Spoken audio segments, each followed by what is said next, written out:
Gotcha. Thanks, Mike. Appreciate that as always. Appreciate you guys coming out. Had a really good practice today. The guys were very efficient. We got through all of our work. There wasn't a lot of wasted time.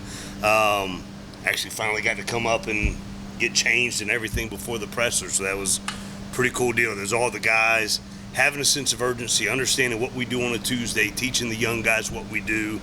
Obviously yesterday we had our first Monday type practice, taught all how we do our Mondays, getting ready for a game, and then going back to the weekend. Big scrimmage here Saturday, but as we get a couple of weeks from the kickoff, we went to the team hotel Friday night, went to Maggiano's, which is part of our process the night before the game. We had 127 people in and out, fully fed in 30 minutes at Maggiano's. So that's a pretty good deal, right? So the efficiency, Scott Wallace, our director of operations, does a tremendous job.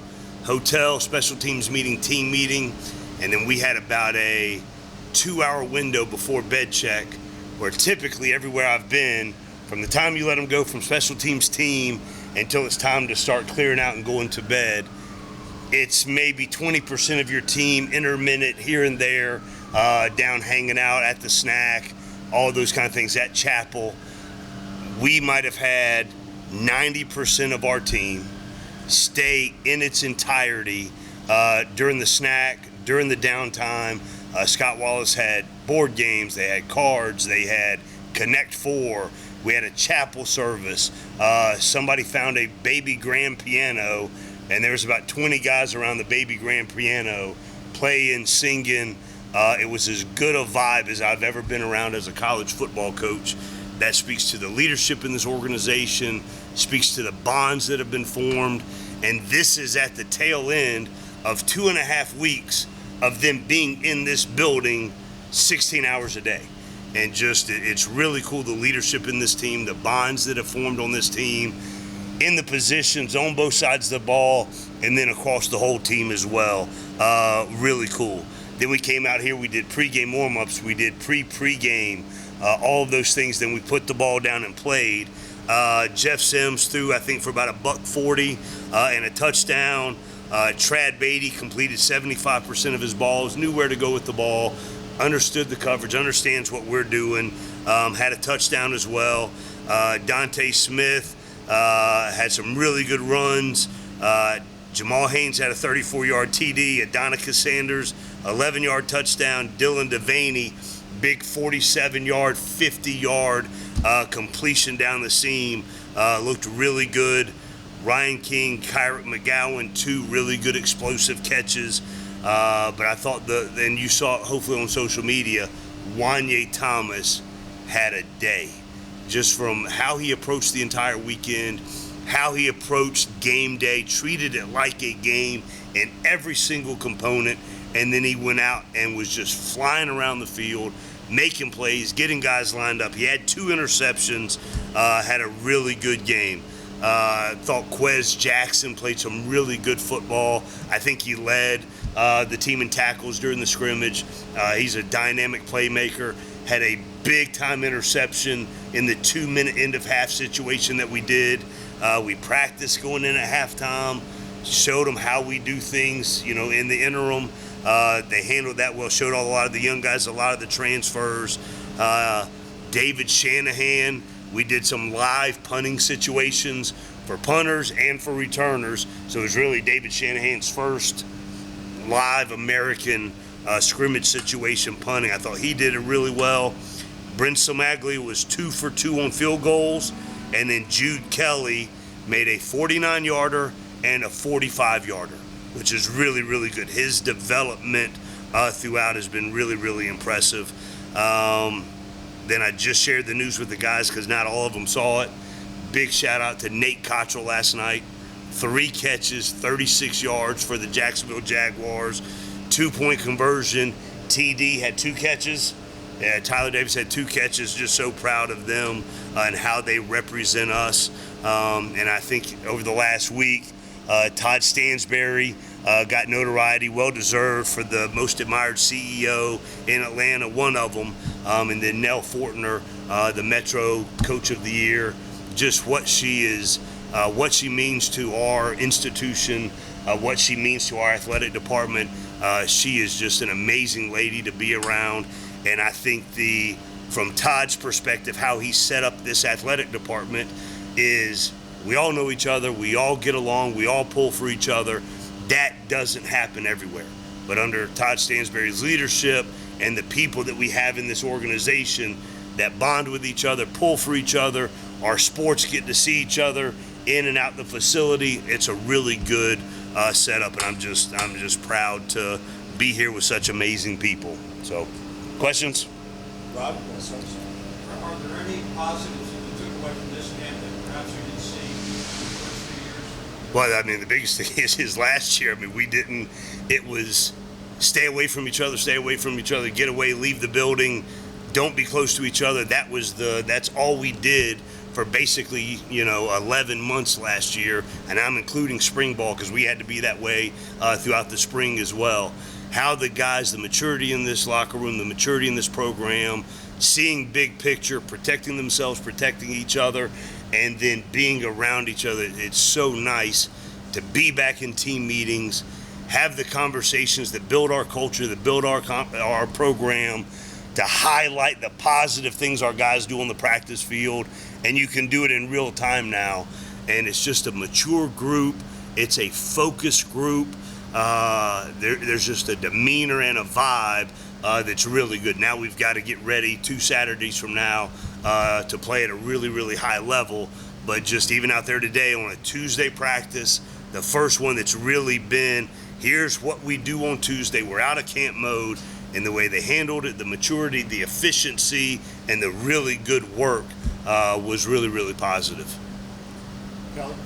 How close are you to sort of setting your ATL, your depth for Sure. for the season, and how fluid is that? Yep. So, I mean, it's always fluid, but what we did do this week, so here's how we run our program. So the ATL guys, the guys that are playing 50% of the snaps, 70% of the snaps, 80% of the snaps in game, they're on a 2 lift per week cycle. The developmental guys that are going to be 20% or 0% of the snaps on Saturdays, they're on a 4-day-a-week lift cycle. So what we did, every one of the new guys that have gotten here as freshmen since January, they're all, regardless whether they may be above the line for game week, we have treated them like developmental this week. So they all had a developmental lift yesterday morning. The ATL lifted Monday after practice, developmental before practice. They'll get another good lift tomorrow before practice. ATL again will lift after practice. Then Thursday and Friday, developmental will get a really good lift as well. ATL will get a gun show to look good on TV. But that's how we've done it. So all the guys that are new as freshmen, they've been with the developmental lift group. And then once we get here Sunday, we get into game week next week. Then we'll do the real, here's the above the line, the guys that have to be in meetings, all those kind of things. We will start that basically on Monday. Ken? From the scrimmage, whether it's turnovers, like it's funny, when you get a lot of, it's great that the defense is going to turn around and ask a question. Like, Absolutely. Were there things that you concern you? Well, so absolutely. So 3 of them, and you probably saw a couple on social media, 3 of the turnovers were on drops/tipped balls. So 2 minute and a half went right through one of the young men's hands, and Quez made a great tackle. You guys see my drill that I do on the crash pad? That's my drill, right? And Jaquez Jackson got a pick off of my drill, and I made sure when he and I were texting about it that he knew, and he, in a lot of exclamation marks, understood that too.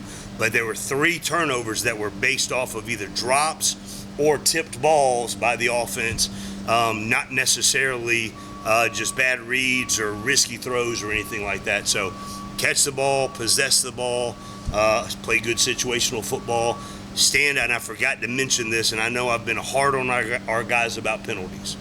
On Saturday in the scrimmage on game day, we had 4 penalties. So one of them was a helmet that popped off. So 3 that were either false starts, defensive offsides. I think there were only 2 pre-snap penalties in the whole day. And I think we played 120 probably 120, 140 plays on Saturday.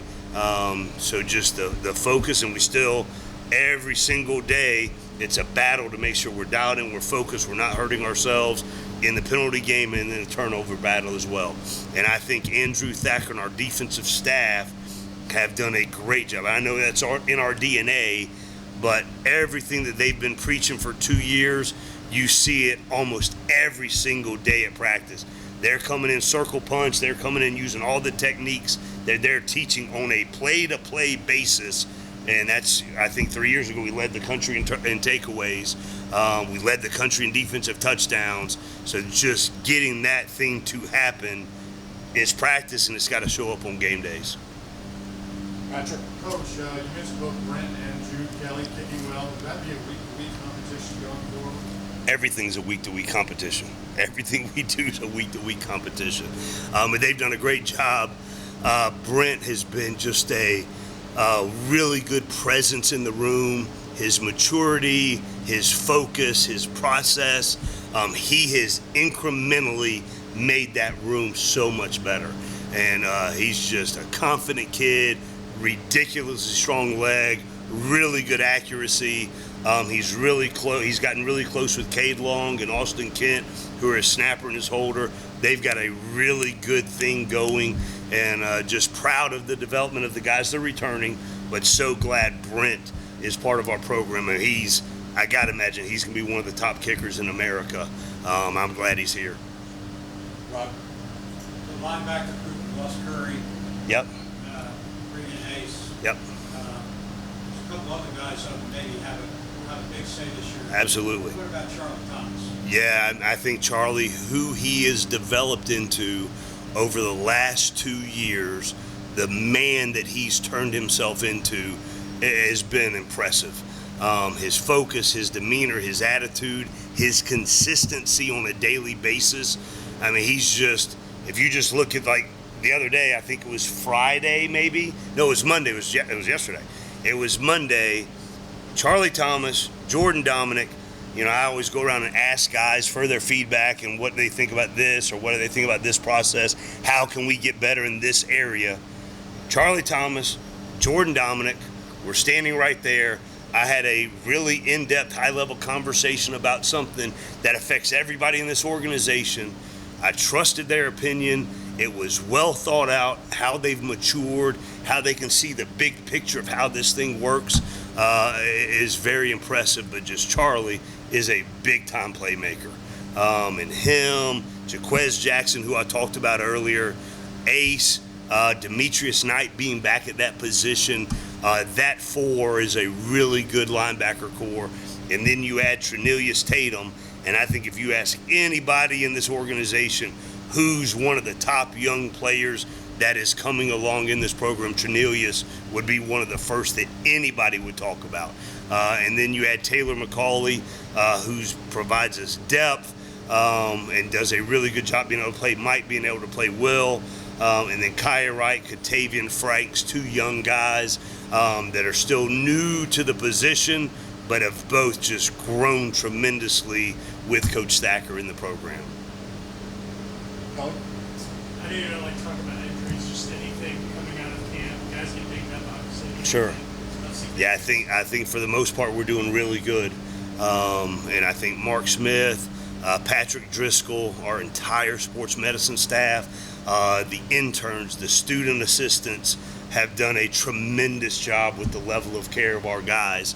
And the prehab that we do with our strength staff and Ryan Horton, the nutrition piece with Leah and Chandler, all go hand in hand to make sure our guys continue to stay healthy and to continue to proactively prevent injuries. And then if something does happen, just the mechanisms that are in place to get them back, it's tremendous.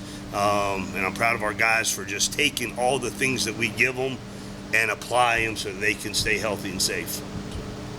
Ken? You also talked a lot about what's important now, winning and playing that also. Yep. Here's just from a win-loss perspective, what will define success for this team?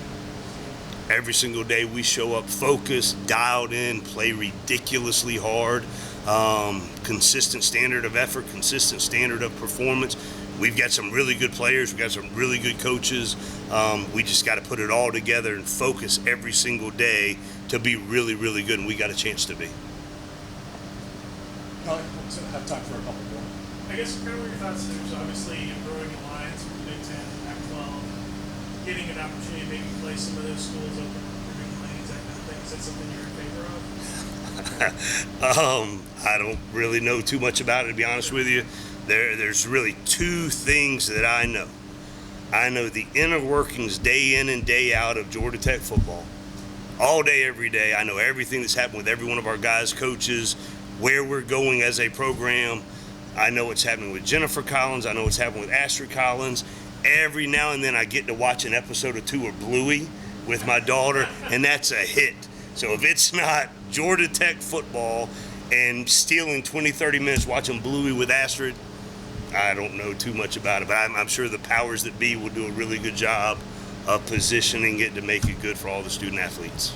Specific preparation for Northern Illinois start this week? Starts Friday, and we've been doing that throughout the summer, but we try not to be too far ahead with the guys, but we will start Friday.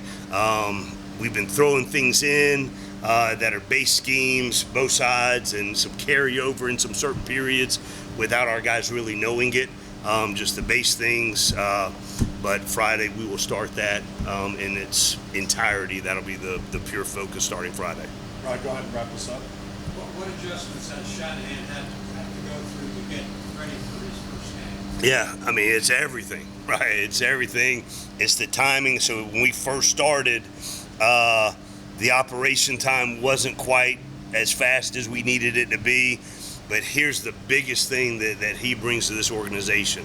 So Presley was an unbelievable weapon, right? Your Ray Guy award winner, #1 punt team in the country, all of those things. But we kicked from a static plane. We were a pro-style punt, and he was either directional kicking left or he was directional kicking right. Great operation, great hang time, great distance. We had elite gunners, but we didn't do much different changing the launch points. Most places in college football, they either major out a rugby punt one way, they have a directional punt, and that's it. David Shanahan, we can directional punt from the pocket. He's a left-footed punter. We can rugby to the left, and he can rugby to the right. So he gives you the entire gamut. And so if you're a punt block team rushing, you got to be able to handle rugby to the right. You got to be able to handle rugby to the left. You got to be able to handle directional punts. And we've put it on tape for the last 5 years that we've got the full complement of every fake that you have. And I think all of that hopefully will create stress as people prepare for us. And he's done a really good job. Austin Kent, even though I think he's one of the best holders in the country, has done a great job with the punting competition as well. Got a strong leg. Just really proud of Austin, who he is in this program. There's been some moments throughout camp. He's an older guy. He's a mature guy. And some of the advice he's given everybody in the organization have been really proud of Austin Kent, how he's handled and navigated his role as a leader in this program.